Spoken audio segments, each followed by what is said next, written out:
had like maybe $200 between the two of us. I was like in a very dark space. Like I remember in 2019, there were times when like we had to lay off people, our landlords everywhere, like our rented house, rented office, rented workshop, everyone was after our lives to pay them. And we were already like at the brink of, whatever we could have done. After 2 weeks, I get an email from the same guy who's the patent attorney, tells us that, can I invest in your company, at the last valuation, can I put 50K?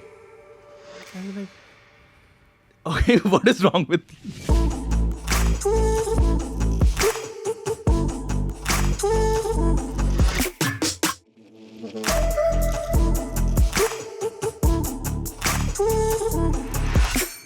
Welcome to Millionaire Mondays, the show where we bring you the stories of real Indian startups told by the entrepreneurs that built them. I'm Caleb Friesen, and on the show today, how Abhinav thus turned a struggling furniture business into India's coolest robotics startup, Orangewood Labs.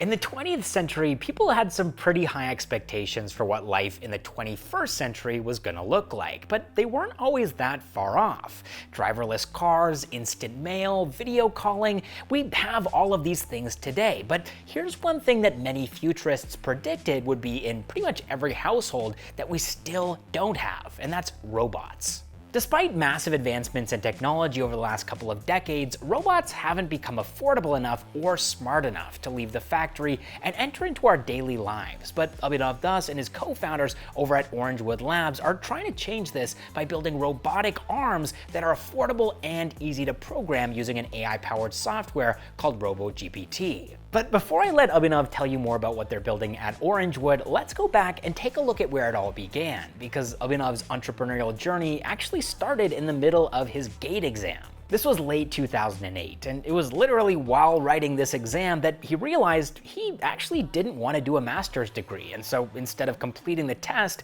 he drafted a business plan instead. Before walking out of the exam hall, he penned a name for his company, Evomo, Evolving Mobility. The goal of Evomo was simple: replace Jugaad vehicles, which are very commonplace in rural parts of India, with RUVs, which is an acronym for Rural Utility Vehicle. These vehicles would be low cost, modular, and optimized for bad roads, but there was a problem with Abhinav's plan. He needed about 2.3 crore rupees, which is about $383,000 at the time, to execute this plan. After 7 years of hard work, Evomo had an incredible prototype, but hadn't generated any revenue. Abhinav tried raising venture capital to get his RUVs certified and to begin manufacturing, but only managed to raise about 12 lakh rupees, or $18,000 at the time, out of the 2.3 crore rupees that he needed. And so, out of options, he threw a Hail Mary and applied for Y Combinator in 2015. After his online application was accepted, he emptied his entire bank account and flew from Ahmedabad to California for an in-person interview, but he didn't get through. This was devastating for him, and after returning to India, Abhinav shut Evomo down, left Ahmedabad, and moved back in with his parents in Delhi. He had lost his purpose, and in retrospect, he was probably struggling with depression too. He was sleeping for 12 hours at a time and would often struggle just to get out of bed. So this was obviously a very dark time in Abhinav's life, but eventually he decided the best way to turn things around was to jump back in the saddle and give entrepreneurship one more shot. And that's exactly what he did. It was very clear that I'll probably have to like do another startup. It's like there's this saying, right? Like men won't go and see a therapist and start another hardware company or something like that. Like there was a meme which was going around. So I think I did that. And met Aditya. So he was my roommate back at NID, and I used to live with students because I couldn't afford rent after a while. So he was one of the students. And he used to help me out, like no matter what would happen, he would just come and there's this word Shramdan, which basically means, donation of a labor. So he would do that as a student. And we would discuss a lot of ideas, a lot of startup ideas. What was he doing at the time? So he was working with this furniture design house. He was from the furniture design background. So it kind of became obvious that, this is a space where something can happen. One of the problems at the time we were discussing was the fact that it takes really long to make a piece of furniture. And I remember Aditya was working on a stool design, which took 3 months to build. For like, because of like all the back and forth which kept happening. It was a designer thing. And I was thinking, hey, I'm coming from the automotive background where, like larger companies are churning out like a truck in 90 seconds or so. And a furniture, how much time, like if it's taking that long, what is the difference? Okay, you do have something super customized, but how many atoms do you have to like reconfigure to make something in 3 months? So this became like a thing where we were thinking, hey, can we do something in furniture space? And at the time, there were a lot of co-working spaces which were coming up. So this is like late or early 2017 or so. And so one of the ideas was, hey, if we can build furniture quickly. So typically a co-working space needs like roughly 2 to 3 months for fit outs. What if we reduce this time? I think that has some value. So we were testing out this theory, and Aditya basically came up with a lot of designs which can be built quickly using a CNC machine. So CNC machine is a computer numeric control machine. Imagine a 3D printer, but instead of printing, it's cutting pieces of wood, metal, anything. How much does a CNC machine typically cost if you wanted to like buy one from a... I think at that time it was costing roughly 6 lakh rupees. Okay. And obviously we did not have the money at that time. So at that time, Aditya was working, and then, we made like these smaller prototypes. There was a makerspace, one of our really good friends and now an investor, Vaibhav Chawda, runs it. It's called Makers Asylum, and they had a branch in Delhi, and they had a laser cutter. So we would like go and build their like little pieces of furniture. Pieces of furniture. Yeah. Oh, okay. Yeah. So I'll come back to that story again. So when we showed it to like one of the CNC guys, he basically asked us for like 35 or 40,000 rupees, and that time it was 1 month of Aditya's salary. So. You were thinking to go to someone who had a CNC machine to make them for you. So you thought, okay, if we can't hire a CNC machine, let's just make a CNC machine. Exactly. I built a truck, bro. Like, yeah, why not? And so what did you in terms of like how much what did you estimate it would cost to build your own CNC machine? So we estimated around 60,000 rupees. And like basically it meant we have to build our own table, weld everything, put together, and then somehow put it together to start cutting pieces of wood.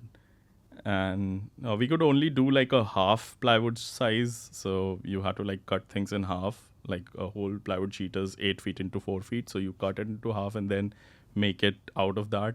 Because of financial constraints? Absolutely. So, and I thought, yeah, this is something open source. We'll probably change a few things and then we can just build it with, in 15 days and 60,000 rupees. And it took us 5 months. So we built like the entire structure, but it was taking too long to function properly. And then we realized that there was like none of us were electronics engineers, and I did not have the background. So it was like a small weird mistake, and then because of that, we ended up, I think, spending all our savings. At that time, we took like another consulting project. So I think we spent roughly close to 1.2 or 1.3 lakh rupees. Just went through so many sheets of plywood, which would, just like the machine, which we like, the first version of the machine would like miscode somehow. Like it, the way it works in a 3D printer or a CNC machine is it sends G code. G code is like X, Y, Z, coordinates, and it would overheat and miscode somewhere in small places. Like if it has to go and take a curve like this, it would just miscode and then just mess up there, and we would lose like 1,200 or 1,500 rupees worth of sheets just like that. So at one time, my parents' basement was full of these sheets of plywood, which were all messed up. And I think after 5 months, we figured out what was the problem. Somehow like found more money, borrowed a little bit, and then built that, and finally came up with the full working pieces. So it took roughly 5 months. Wow. Yeah, I think that's the story of my life. We thought it was easier. So yeah, and after that we thought, hey, let's make a website and start selling online to people. That everyone is doing that. It would be easy, and we started doing that. I think we had like 140 hits on our website on month one, and maybe 90% of them were our friends who did not buy from us.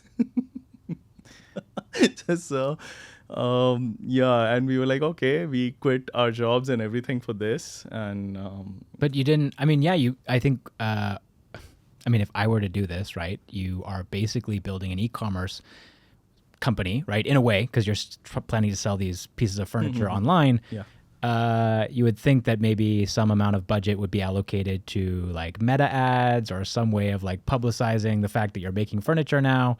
But you're kind of just waiting. Were you basically just relying on inbound, or? Yeah, absolutely. We were just like You weren't trying like to reach out. Oh, reaching out. Yeah, Okay. like cold call, like whoever needs furniture. Yeah, any co-working space in Delhi. Yeah, exactly. So there was this guy who saw like, I think he saw Aditya's portfolio somewhere, saw the website and said, hey, I'm making this office space. You guys want to like help us out?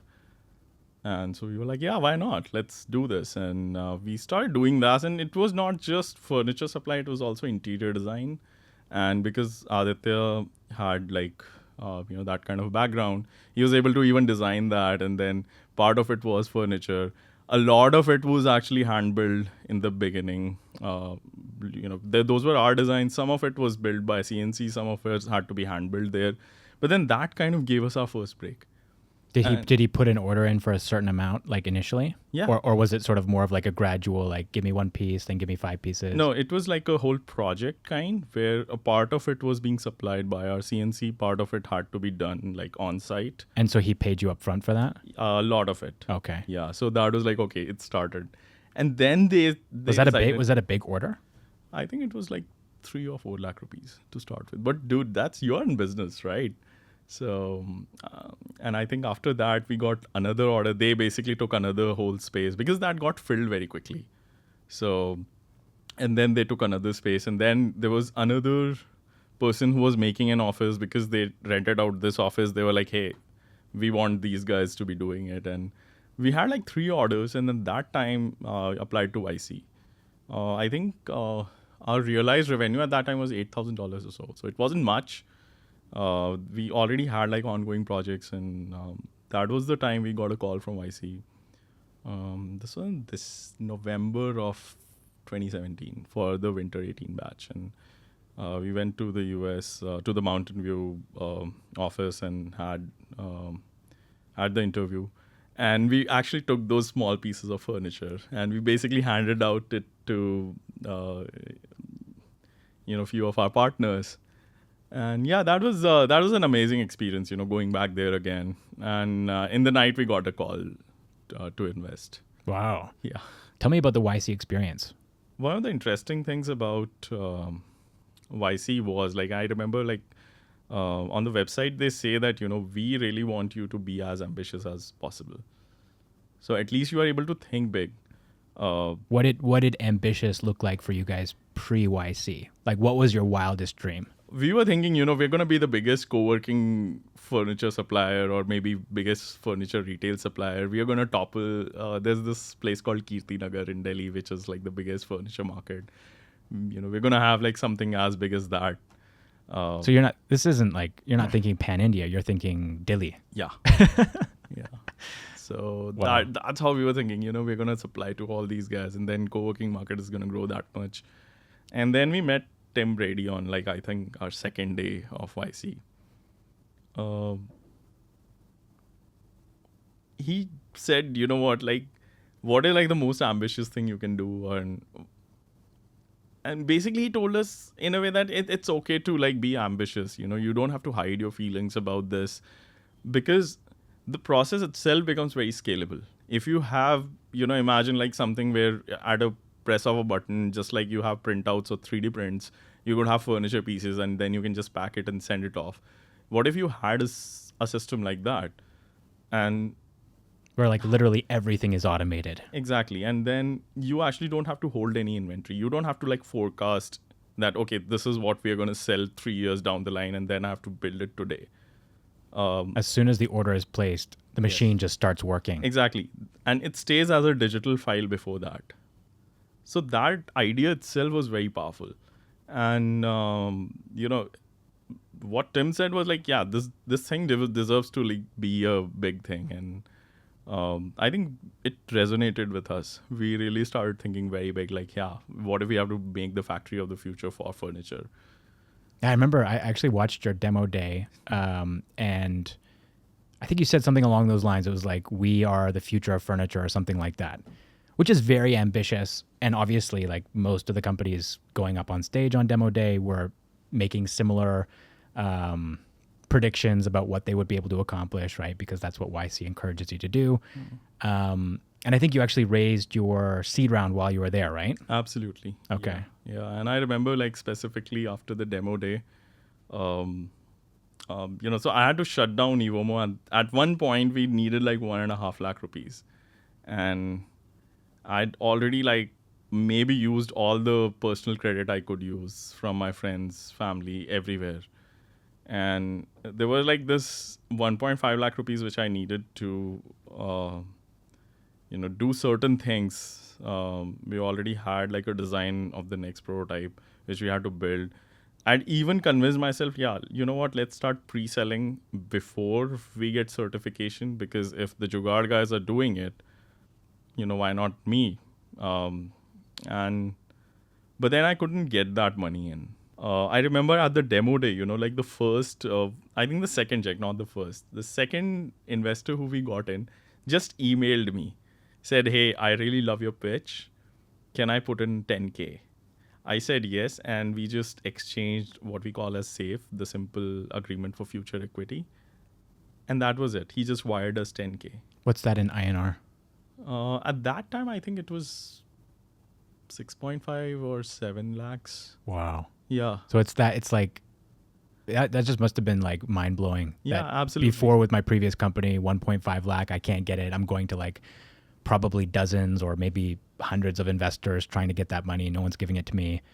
And now I'm on stage at demo day and someone just emails me, and you didn't meet the person, right? I did not meet the person. And then there was another person right after that, there was a call and I was on phone. And then another, I think 20K or so over phone call. I did not even meet that person. I think I met him, I think after years. So it just like, I had tears in my eyes, like on phone calls. And I was like, dude, what's happening? Like I don't know what I did wrong first. And what I understood, like you want to be in places where it's kind of okay to take those kind of risks. I'm kind of seeing that in Bangalore, which is really awesome, I think. And especially with angel investments, I think there has to be some kind of some places where it's much easier to get it versus other places. Yeah, you were building Evomo in Ahmedabad, so yeah, you might have also chosen maybe not to say Ahmedabad is not a good place to start up, but in terms of access to venture capital, you might be better positioned in another city. Absolutely, I think with startups, we have to start thinking as startups as not as like personal projects, but something which does require a whole ecosystem. It takes probably a village to raise a startup. Right? Yeah, like at least in hardware, right? Yeah, absolutely. And you need like an ecosystem which is there to help you out. And I think larger cities, people are more aware of things, and yeah, they're like better suited at taking certain decisions. I'm not saying that I could not have raised this kind of money in Delhi, but yeah, Ahmedabad was really hard at that time. Mm-hmm. Yeah. So how much did you leave the US with? I think roughly 340K at that time. 340. It wasn't great. Like we thought we would do better. Like I think in our batch we were probably in the later half, in terms of raising money, and yeah. So what was your ambition then? You go back to India. You've got 340K in the bank. Which in India, I mean, that's quite a bit of money. Exactly. And obviously more money than you've ever had as a founder. Absolutely. I could pay myself for the first time. Yeah. Oh, yeah. Yeah, like I could pay myself like enough to make to, like pay income tax. Like after a very long time. Like I'd had gaps, 5 years and then maybe few months, which is not even 3 lakh rupees of total income in a year. And then suddenly I was, I think, making what, 5 lakhs or 6 lakhs at that time. That was huge, man. Yeah, life changing. Yeah, but like also, per year, but yeah, you could like you'll pay income tax. So yeah, but it also comes with this sort of added pressure now too. That okay, like we're on the VC treadmill, right? There's no getting off this train now. So, what was the plan? I mean, you went to YC. You kind of have now this maybe global ambition that maybe we're not just going to be the biggest furniture company in Delhi. Maybe this could be, competing with IKEA. How did you actually go about actualizing that vision? So there were two parts to it. We already had we just reached out to everyone who was trying to build co-working spaces, and there were a lot of people. And our focus kind of changed towards B2B, then B2C. And the reason for that was we were really good at B2B. We could do better sales than a lot of people we knew, in terms of reaching out to companies. And it became very clear that, if we do this right enough number of times, especially in the co-working market, because that's still exploding. There are every entrepreneur who's in between startups is doing that. So that's the in thing. And I remember that. Even when we started Backstage with Millionaires in 2019, it was I think we did a couple of interviews with founders who are building co-working spaces, and that's everyone was talking about that. That was the space to be in. Yeah. One of the problems at that time, we felt that time was, so CNC is good at cutting pieces of wood very quickly, very precisely, but it cannot paint. Painting has to be done by humans. Did you have sort of a team of people painting, or what was the solution to that problem? You guys? We just had to hire people. Yeah. And this is in Noida, very industrial city. You do have so many migrant laborers. But it was hard. The painters would show up and not show up the next day. We had half painted pieces of wood lying around. That became such a bottleneck that it became very clear that this has to be solved. So yes, smart factory has to be built, and that basically meant that we have to solve the painting problem as well. We have to solve the finishing problem as well. And out of frustration, we made a robot. So, very engineer way of solving problems. We made a robot which was made out of plywood. And I think we made it for $700 or so. And if you look at, if you look at pictures of this robot, it is it just looks like something made by college students, right? Absolutely. It's totally, I guess you made it out of leftover parts from your cutting of furniture, right? Absolutely. We had access to so much of leftover plywood. We would just build it out of that. We were actually building a lot of things out of that. So that was very, very clear. Okay, let's build something, and that would paint flat pieces very well. Human speed, and kind of became very clear. Okay, there's something here. We should definitely explore. And we started showing it off to.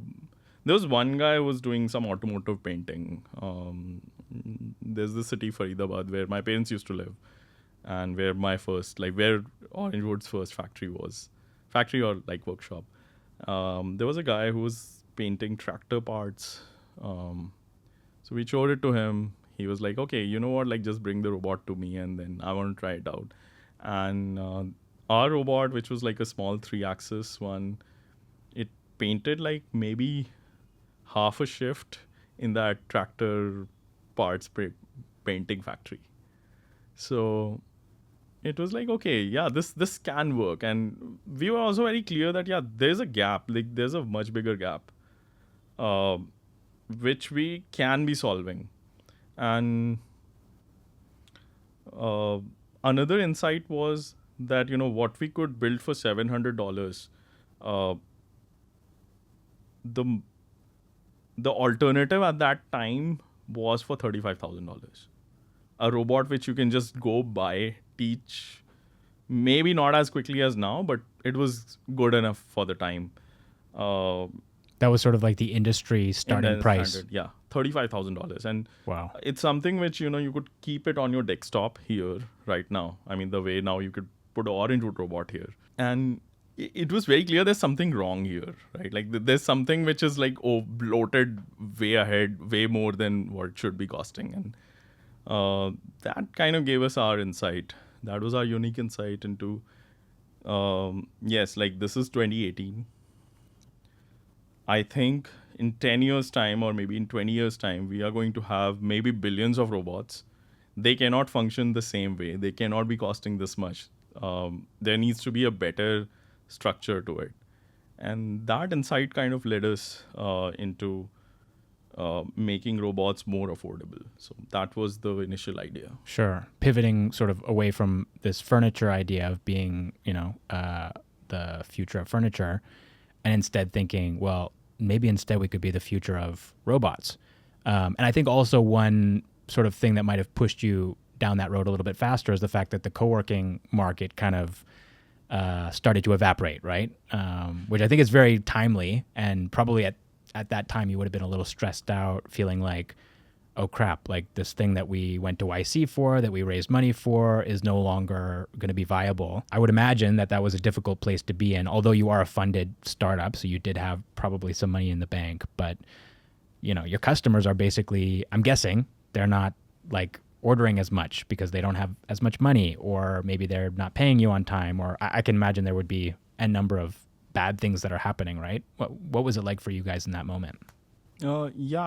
It was becoming clear that the kind of growth which we expected for co-working industry to have, that is not going to materialize, and it became very, very clear after some time that it's not going to go as fast as possible. The way we were thinking about this, and we started running out of money. We were not able to bring in enough revenue, and we ran out of money. And at one time we had like $20,000 of credit card debt on our company credit card. Why did that happen? I mean, you just wanted to keep people employed, and so you kept paying salaries out of credit card? Yeah. Wow. I believe that we kind of differentiate ourselves right there. Like, if people are working with us, they have to be paid. They have other commitments. There have been times when salaries have been delayed, but as a rule, founders are like the last ones to be paid, which is not great sometimes. But yeah, as a rule, we have kept it like this. And so, yeah. But I mean, my perspective here is that rather than going into credit card debt, shouldn't you have just gone back to your investors and said, hey, we need more money? Like, I'm guessing you did that. And what was the response? Yeah, so they were like, okay, you know what, this works, but yeah, we'll probably not be funding you on this. I mean, they were very supportive, but yeah. And at that time, I think I was feeling very guilty about not being able to turn this around. I'm coming from a background where I've built things without money, and now I had enough cash, enough resources, enough team. But I think there was a personal guilt as well, where it kind of made me feel bad about asking my investors more money. And so we did obviously talk to them, but in hindsight, they could have been more supportive if I was trying hard enough. But I think it was my own guilt which kind of overtook this. And another thing was, like, we didn't have a product, right? Like, before, when we pitched at YC, we actually had traction to show. We had like live POs where we were delivering. Now we are saying that, hey, we are going to, like, from a consumer tech company to a deep tech company, which is not going to have a product for like maybe next 8 months or a year. So it kind of became hard for them. I think they were not mandated to kind of fund deep tech in that way. It's not what they signed up for initially. Yeah, possibly. So, yeah, I mean, we did not push it hard enough for, And we're trying to raise. And so me and Akash, we basically went to US at the time, and we were trying to raise money. We were talking to investors. We're getting rejected like almost on a daily basis. It was very, very hard. I thought, hey, we were YC, right? Like, dude, we are like royalty. And in Bay Area, there are so many YC companies, so nobody cares, right? And you're like, okay, this is the new reality which you have to live with. So we were getting meetings, but yeah, they were not converting. And I was like in a very dark space. Like, I remember in 2019, it became very, very hard for all of us to. There were times when, like, we had to lay off people. Aditya was here in India. His father died. It was very, very hard for all of us and for him to be going through what he was going through. He was alone here. Um, we had our landlords everywhere, our rented house, rented office, rented workshop. Everyone was after our lives to pay them, and we were already at the brink of whatever we could have done. We were trying to turn it around. That did not happen. And I think my personal guilt kind of took over, where I was like, dude, I don't deserve it. I think that's how most people will think. And, you kind of realize having co-founders kind of, no matter what happens, your co-founders kind of have your back. And I remember, I was in this house, which we had subletted from, one guy who was in San Francisco, because we could not really even afford the hostel we were living in. We had maybe $200 between the two of us. And the thing with Akash is he's one of those guys who becomes he's a different beast when it comes to crisis. He's okay, I'm gonna change everything, and I'm dude, I can't do this. And I was in a very dark space. So I remember I was down to bananas. We'll go and buy bananas from a 7-Eleven across the street. That is what we eat. Maybe banana and $1 pizza. That's what we were eating. And then there was one day I went out for a walk. When I came back, I saw the whole fridge was full. So Akash had basically blackmailed one of his relatives to send him money. Dude, I'm gonna die otherwise. So that happened. And after that, he was at a outreach spree. He would just there was this app which was a Tinder for connections, and he would just go spend maybe hours on that, just trying to tell, hey, we are building the world's most affordable and best robot arm. We'd love to talk. And any person on LinkedIn who was angel investing, he would reach out to all of them, no matter what. And he reached out to one guy who was a patent attorney. So we go to his office. I was reluctant, but we explained, what our technology does and what is different about it. So what our IP does is it basically uses lower cost components for robots, which are more common to automotive spec.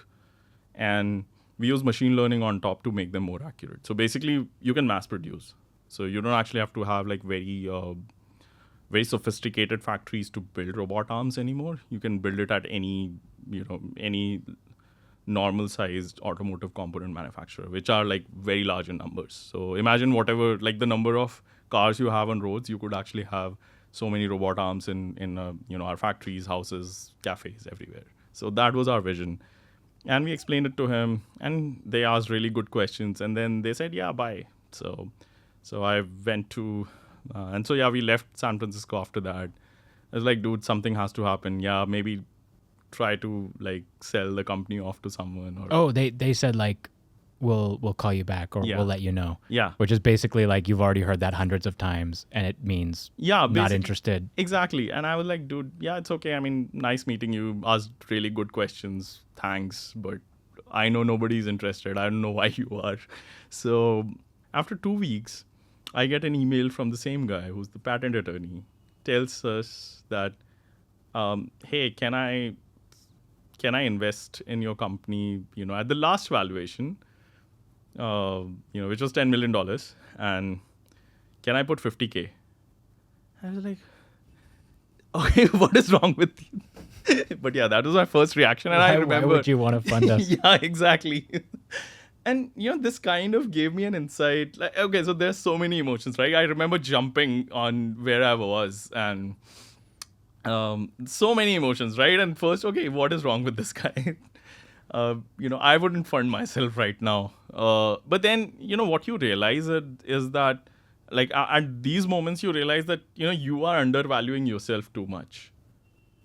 right? For the other person who's just seen, that was just like we had a very basic prototype, which was nowhere close to a product.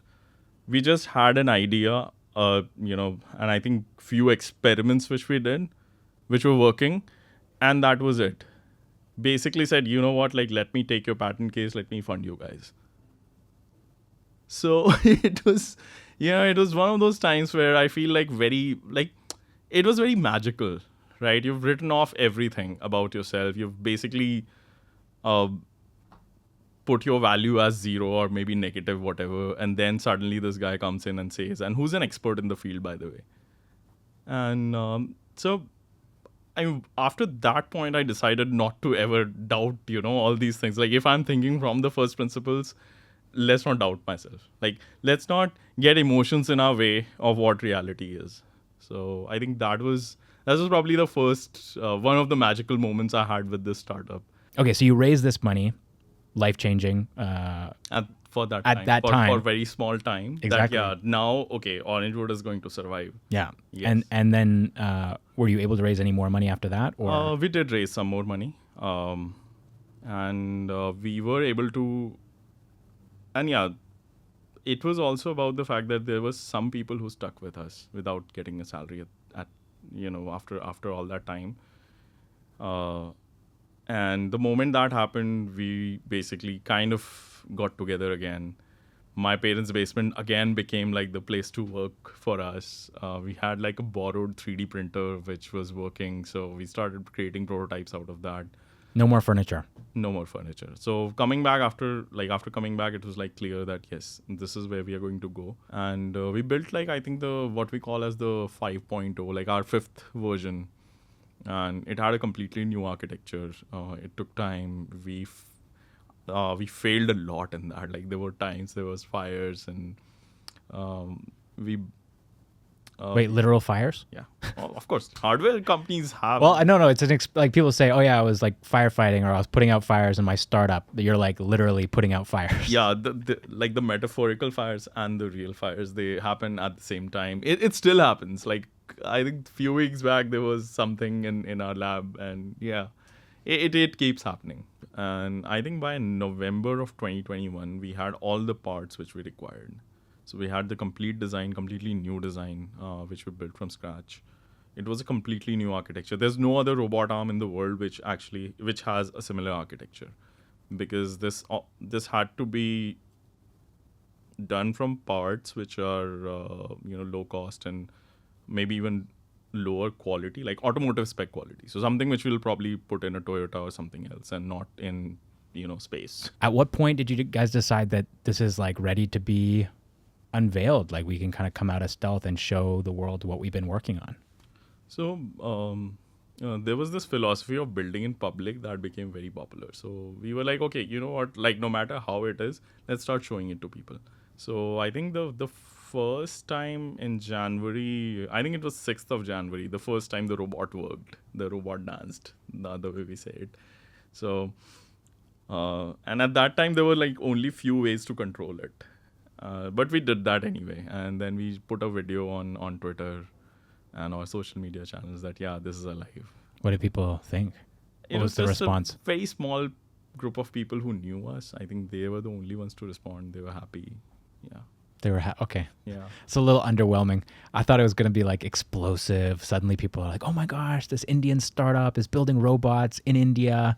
How cool is that?" Yeah. But it's like, some family and friends like gave me a thumbs up. Yeah, they liked the post. Yeah, that's about that it. Was it. And I think some investors also they kind of retweeted. So that was fun. Oh, nice. Yeah, and then after that we were able to raise our next 100K using that as a showing that, like we used to do a demo where we would just show the robot and then ask people to like, hey, let's just do something with it. And that was the time we raised like the next 100K. Okay. Yeah. And now you're back at it. I mean, at that point you've raised $100,000. Yes. And it feels like somehow you guys you're like a phoenix, right? Rising from the ashes. Like you were just about to die. You just scrimp and save and somehow make this prototype, which you show off to the world. And I don't know. I just think that's incredible that you guys bounced back and you were able to keep the dream alive. Yeah. So then after you raise 100K, what's the target? What are you guys looking at as something that you're trying to achieve, like a big milestone that you're trying to reach? Is it basically like getting it in the hands of a customer to start using? Yeah, absolutely. So we had one prototype. So basically we were trying to put it in the factory in the daytime, get it back, test if something goes wrong. And there was a lot going wrong. And it kept happening. So we had assumed certain things. And then we realized, okay, this is not going to be perfect. It's actually far from perfect. Like what kind of factory was it? So this was a furniture factory in Greater Noida. And they had a powder coating line. So powder coating is like, so you basically spray a metal powder on a colored powder onto metal objects, and these are oppositely charged, and then you bake it in an oven. So if you see like this microphone and then a lot of objects around this room or any room in the world, most car wheels are powder coated. Like this mic would be powder coated. This is powder coated, yeah. So this kind of finish in metals, that's achieved by powder coating. So they were doing powder coating, and we had the robot working on the powder coating line, which was amazing. But we'll run into like newer problems, which we did not imagine. So one of the things about powder coating lines is like it has a lot of oppositely charged ions, and there's sparks flying all the time. And then that would burn up the robot circuitry, which we did not think about, right? We'd only tested it in a lab. And yeah, so, okay, let's go back. Spent like another few $1,000s gone. Now let's rebuild. So it kept happening. And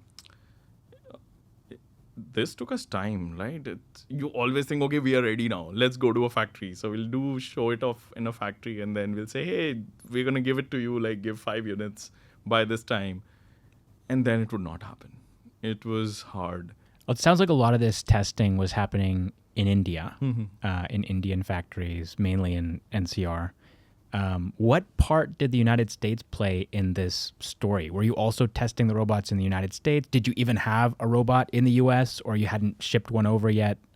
This is like end of 2021 kind of time frame. So 2021, so I moved to US, and primarily the idea was that, yes, we need to raise money. And we had some tough, this was a tough decision, which we had to take it. That at least one person needs to be in the US so that we can keep raising money. And is that the reason why the company is also based in the US? Because it's easier Not only that. Like, US is definitely one of those markets where it's more of a pants on fire problem in most developed nations, including the US. And whereas people here are more comfortable just hiring laborers because that's more like, it's just more cost effective than it would be in the United States, where a lot of people don't want to do those jobs. Is that kind of the reason why? You could say that, but there's also the sticker shock part, right? Like, you would not, like, in India, you would not pay your maid $1 lakh a month, right? Like, I don't know, like there might be some maids who would be paid like that. But if I tell my mother this, she'll say like, dude, it's not possible.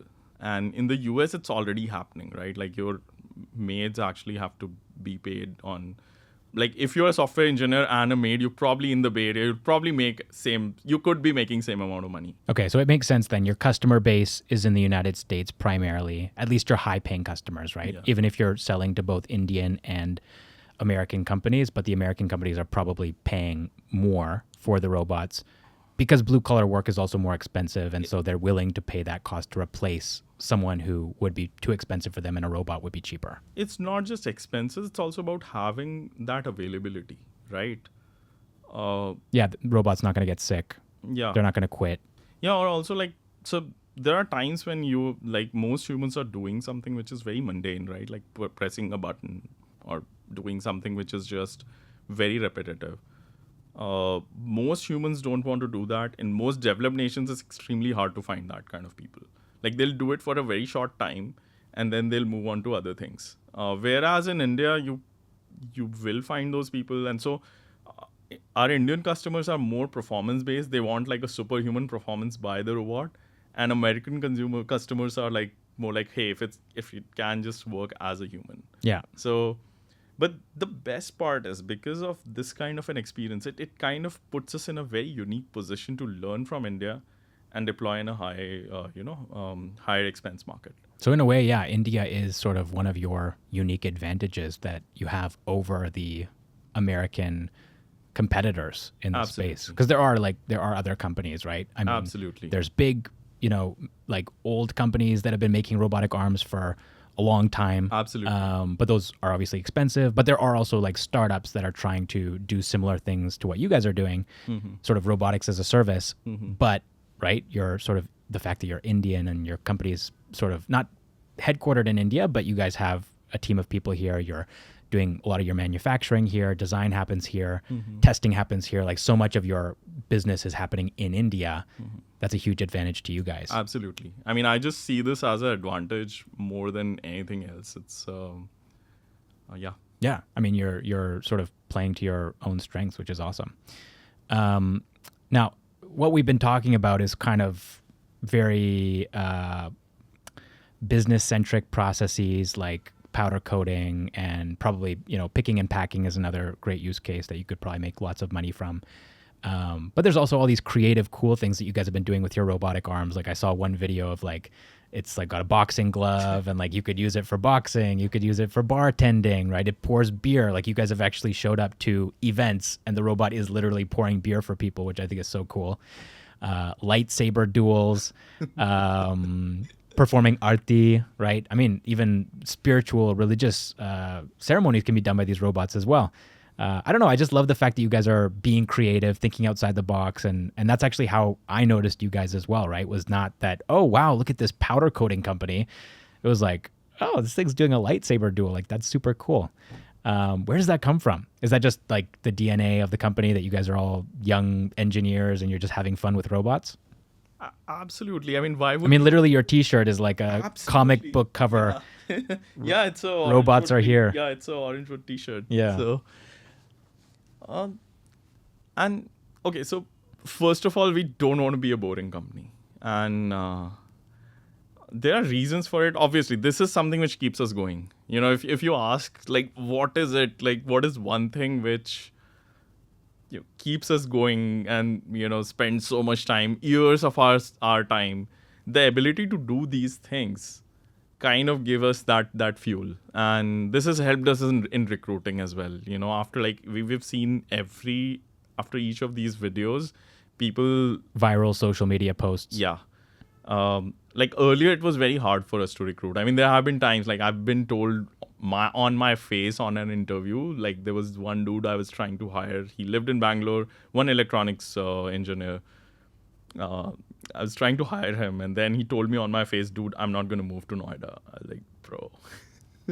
But it's no longer the case. I mean, people are moving from anywhere else in India and world to work with us. And I think that's something so unique about us.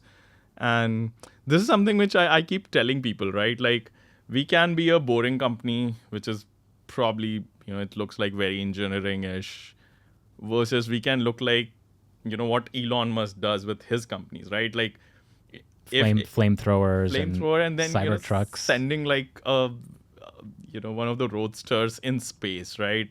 Imagine like having that conversation in NASA. Yeah, you're gonna get shut down pretty quickly. Yeah, exactly. But it's like that's what kind of makes them cool, and you have to keep doing that. These are like rituals which, as humans, we have to keep doing, so that you are attracting the next generation of people to be solving some of these problems. Okay, so one thing that we haven't talked about is AI, which is a huge part of your business. And I guess it would have started off with probably computer vision, right? Your robots just need to be able to see what they're doing. But it's evolved now to the point where you guys are sort of like, I don't know, it feels like a differentiator to me in this space where out of all the robotics companies in India, like, not only are you the coolest, but you're probably also one of the ones that's utilizing AI most effectively with this RoboGPT, which, and and we haven't really talked about this at all, which is the programmability of robots, right? Which is that robots are quite difficult to program historically. If you just buy a robot off the shelf from any of these huge, expensive robotics manufacturers and try to just use it for fun, like, oh yeah, I'm just gonna like figure out how to make my robot pick up this glass and put it back down. Like, as a layperson or even as a master's degree holder or maybe even a PhD holder, like you're not going to be able to figure out how to do that. Partially because all this software and technology is proprietary to these companies that are building these robots, but also just because it's complicated and difficult, and you need to specialize in programming robotics if you want to learn, if you want to be able to program robotics. Whereas you guys are, that's a huge part of who you are, democratizing robots, right? Tell me about RoboGPT. One of the mission of the company has always been to democratize robots, right? Like we would want a halwai or, you know, your barista or your baker to be having a robot arm. Like if you could make jalebis or, you know, any of those things, like imagine on a roadside, like somebody is making jalebis and then they're using a robot. So that's the kind of that's the kind of world I want to live in. And for making that to happen, there are like these steps which we have to go through. One is like make them affordable, right? Like if it can be at par or cheaper than hiring another human and training them, this can happen. So that is the first part. The second part is it needs to be as easy as possible to program them. And even the word programming, like I'll probably use the word teaching instead of programming, because that's what we do. We teach other human beings. And the idea of a robot, like the first idea of robot, I think for my generation was Terminator, you know, where you could see a humanoid form, you know, who you could talk to, right? Like you saw Arnold, like telling you, you know, come with me if you want to live. That was my idea of a robot. And when we started building these, we understood that that's not the case. You know, it's very much what we call as the joint space driven, where, you know, each of these joints have to be mathematically calculated. Like, okay, this much, if it's moving this much degrees, so I'm in the coordinate space, I'm going to reach here. Versus as humans, we always eye things, right? Like, I don't know what my coordinates are, but I can hold this cup. So this has been like, one of the things which we were trying to go after. We did not think that this is something which we can do, you know, back in 2021 or even early 22. But we got introduced to large language models after, I think, mid 2022, and then started working on it back in August, September, that time, and before like when ChatGPT came. And then by March we had like a version which could work, where we could tell, like train a computer vision pipeline, teach it like, okay, this is how an object looks like, and then it will be able to pick it up and it will be able to perform certain actions. And that was huge. Like before this, like whatever used to take like 12 or, you know, 15 hours of programming time just to like do certain things, with large language models you could do very, very quickly. For yourselves internally? Yes. Oh, wow. Yeah. And that kind of gave us this idea that if you can do this in a better way, like if you could add more actions to those pipeline, you will be able to achieve what we call as the AGI. And that kind of gave us like this new direction, and, you know, that has been like something which we are very, very excited about. I mean, you're not quite there in terms of like the number of robots that Absolutely. I think you're what, by end of 2024, how many robots would you guys have built? So we're trying for 200. It's an ambitious target. In terms of demand, I think demand is much more. Everywhere I'm like, even Indian factories which I'm visiting, a lot of them are trying to fully automate places, and it's either going to be us or maybe some other company which is going to take shape in this space, and we really want to be there. Confidence. Yeah. It's going to be you. Yeah. Thanks. Yeah. Yeah. No, but 200 sounds like a good number to sort of start off with, generating revenue, getting customers. And it's, I mean, yeah, like you said, it's difficult because it's not like you're just importing these robots from China, right? Like you guys are doing, I think you outsource some of the manufacturing of components, but like, again, the design, the robot itself, it's all custom, right? Yeah, it's much harder. Like, it's one of those things where, I may have done it differently, but again, we thought this is doable. Having said that, I think the kind of change we wanted to bring, it's not just going to happen if you're just importing it from, wherever it's available. And this also like kind of, like we are committing to building this in India. It helps. And there's a very long-term vision around this, that if you build that infrastructure, you'll get there eventually. And then obviously the margins are better. There's the economic use case of that. There's the economic case as well. And it's also about having better control on, what you're trying to do. Yeah. So you guys have this RoboGPT now. You have, you're well past the working prototype days, right? You're actually kind of testing this thing out. Are you guys generating some revenue? Like, do you have some? You have absolutely. Yeah. Yeah. Okay, that's great. That's great to hear. So then, what's the next chapter? I mean, you guys are currently in this phase where probably is the bottleneck basically manufacturing? Like, you can't sort of keep up with the inbound demand that you're getting from prospective customers. Is that mainly what you guys are facing right now? Not just that. So RoboGPT needs to get there. Got it. Yeah. So it's pretty new, right? It's pretty new. We use it to program, but we haven't really given this tool out to let's say the factory workers, where we'll just program it once and then we'll not maybe let them touch it. It's not there yet. And I think for 2024, our target is to make it such that, over a video chat, we should be able to program, like pre-train your robot for your particular use case. Let's say if you're a barista, you want to make coffee, we can teach it like how to use some of your machines over a video chat, and then press a few buttons, and then it gets pre-trained to do those tasks, and then we just ship it out to you. What's the most interesting or weirdest thing that you've seen one of your robots do that surprised you? Like, maybe do they ever do things like where you give it sort of an ambiguous prompt and then it's like, oh, like you surprised me in how you accomplished that task? Yeah, and this happened like during the early days of RoboGPT, where just by prompting you could stack objects. Like, we did not pre-program it, and it was able to like understand what stacking is, break it down into, it means like I have to put objects on top of each other, and then it was able to perform that. Which you would have expected, like first take the red box and put it down, and then take the orange box and put it down, but you're just like stack them all, and it just did it. Yeah. Wow. So, and the other thing which we did was to have two robots collaborate to like finish a task. That was again, something which like we are obviously, doing more work on that. But imagine like, you could just tell a whole kitchen was just full of robots to start, like making orders for a restaurant. And they would be functioning on like sort of a hive mind. Yeah, exactly. And just with one prompt, hey, I want like chicken curry or something.